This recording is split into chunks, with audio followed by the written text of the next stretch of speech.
Champions on three, champions on three. 1, 2, 3. Champions!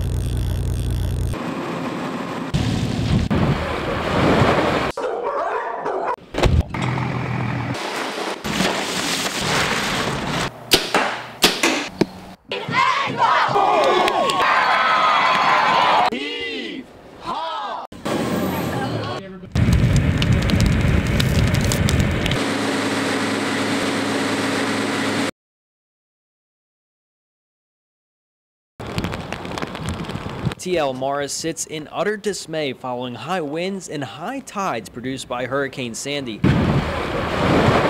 Owner Josh Parker watched from afar as his business crumbled into the Choptank River. It's pretty disheartening. We were over by the ferry boat in a pickup, and the wind just picked the shed up and pushed it right into the cooler and then right into the river, and we watched it float towards the bridge, and it just disappeared. Commercial crabber Ernie Barlow has used T.L. Morris for years. He says he was shocked to see the destruction. Couldn't believe it because, as you can see, it's totally devastated. All this concrete is gone, and that point is now underwater. There used to be a sandbar and then concrete on it. And now the coolers are gone, the floats are gone, and this whole peninsula is just destroyed by the heavy westerly winds. Edward Sharp of Cambridge was checking on his boat and saw T.L. Morris as a former shell of itself. He says in all his years, he's never seen a storm so bad. It was pretty powerful, and I think, you know, it was pretty rough. I never seen it get this bad before. Half of Josh Parker's business is gone just like that, but he knows it could have been worse. It's definitely the best time it could have happened. You know, it could have happened in the middle of the summer, and that would have been terrible.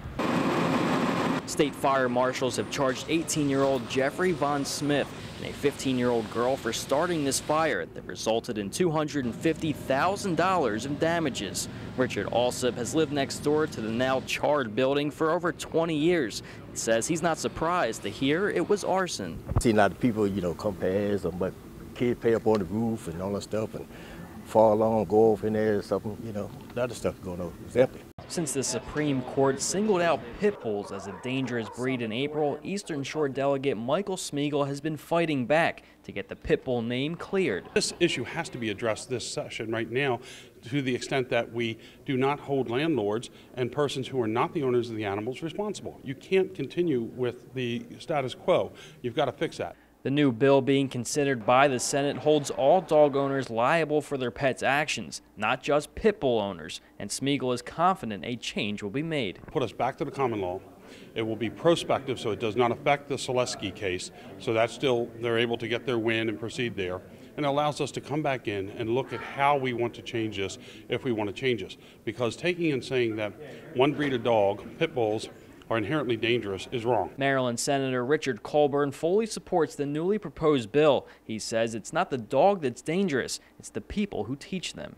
Pit bulls aren't inherently dangerous. The problem is how they're trained, and this bill takes some of the liability concerns away from landlords and owners. If the new bill passes, these dogs can be freed of a bad reputation. Reporting from the Midshore, Stephen Fisher, WBOC News, Annapolis. In the 18th century, the original Sultana ship was used as a policing vessel, but today its job is to bring a whole new world to Choptank Elementary students. Probably the greatest thing about this job is bringing the boat to places like Cambridge and getting these local kids that might live blocks from the Choptank, in many cases out on the river for the very first time. There's nothing more exciting and rewarding than that for us. This week, the Sultana and its crew are taking the 5th grade Dorchester County students out for adventure, excitement, and a lot of learning. Hold nice and tight. Not only is the Sultana a head turner, it also serves as an educational tool for students. And we had learned how to steer it with ropes, and they didn't have a certain wheel to turn. So we had just learned how to pull a rope, and when we pull it, we have to pull tight, and we can't let go until Mrs. Tanya, the captain, tell us to. On the boat, you can have a lot of fun and discover what they did back in the days. Back?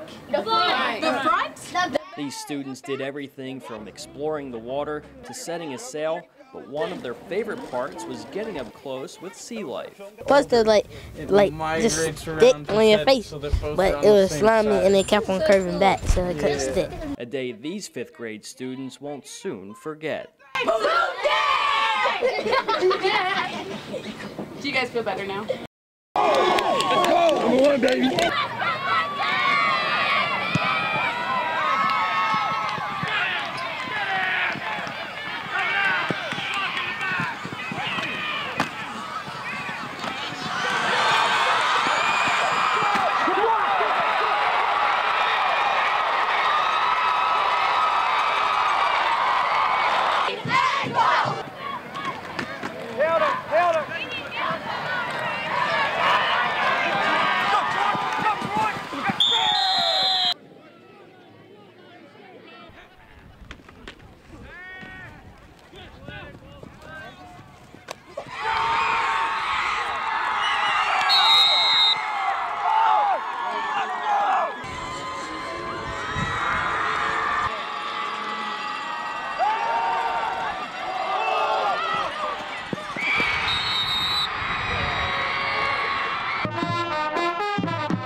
Three. Champions! Let's go.